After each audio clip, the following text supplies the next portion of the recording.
Welcome back to Porterverse Stats. For our second entry to the series, we will cover the next engine in order after Thomas. Except not really. I initially wanted to cover Edward, however his model redo has yet to be started, and I want his statistics to reflect his final design in model form. And he'll likely look nothing like this by the end of it. So for now, we'll just skip over Edward and cover the next engine in line.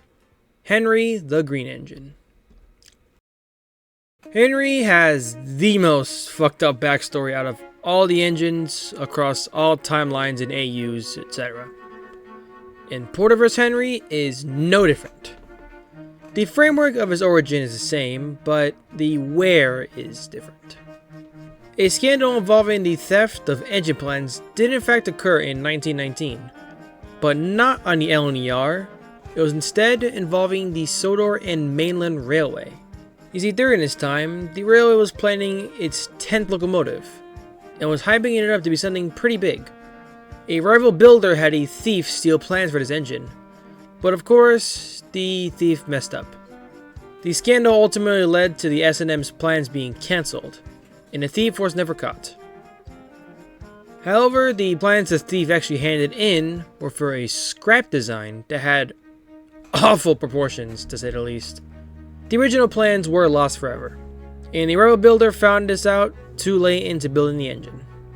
This engine became Henry. Henry in this state was, to put it bluntly, incredibly weak. His firebox was very small, only about 20 square foot in coverage-ish, which did very little for his boiler, which could only go up to about 140 psi, and that was on good days, and with regular coal. With Welsh coal, it would rise to around 160 psi, and his two 16-inch cylinders didn't help at all. Needless to say, Henry Mark I, if you will, not the greatest engine, and thus he was sold off to the most desperate buyer once he was completed. And that buyer was the Tidmouth, Wellsworth, and Brendam Light Railway. Henry just lugged around for a long time unchanged until the Northwestern Railway formed in the 20s, and eventually gave him Welsh coal in the mid-30s. And then a certain kid named the Flying Kipper crash occurred in 1935, and we all know what happened there.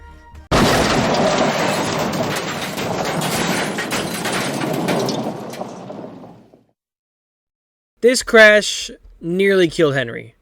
No one wanted to take on the work of repairing him, as only about 30% of Henry's original shape and parts were salvageable for a rebuild. And many of the workshops on the mainland felt it would be best to just scrap Henry, rather than go through all the trouble to rebuild him. Thomas I did not want this to happen, and he pulled some deep strings to save Henry, even having his own son overseas draw blueprints just for him. Charles Hatch was an engine designer for the Big City Railroad during this time, and so he designed the new plans for Henry Mark II, as he called it. The overhaul took over a year to complete, and Henry emerged from the works completely reborn.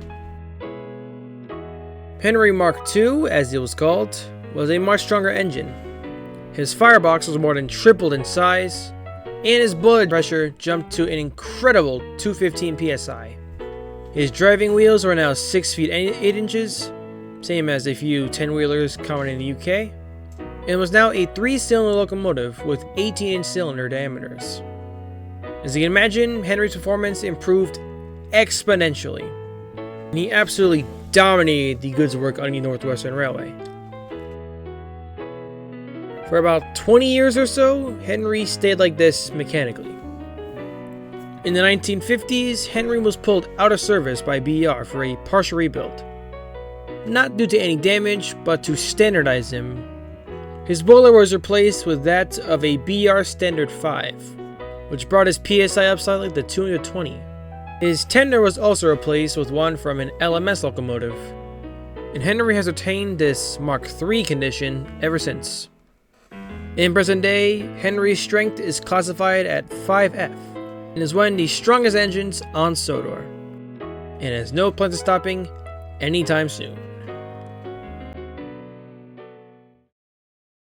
So many of you have probably noticed something different with my Henry model that I use for visuals.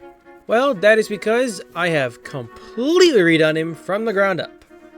Henry was one of the oldest models I had, and I was really wanting to redo him and make him more than just a ready-to-run repaint. And I am much happier with this outcome than before. And I finally have rebuilt Henry, and he'll be getting a showcase as the next video. I'm really excited for that. The modeling process for this was so much fun, and I cannot wait for you all to see how I made him. Thank you all very much for watching, and I will see you all same time next week.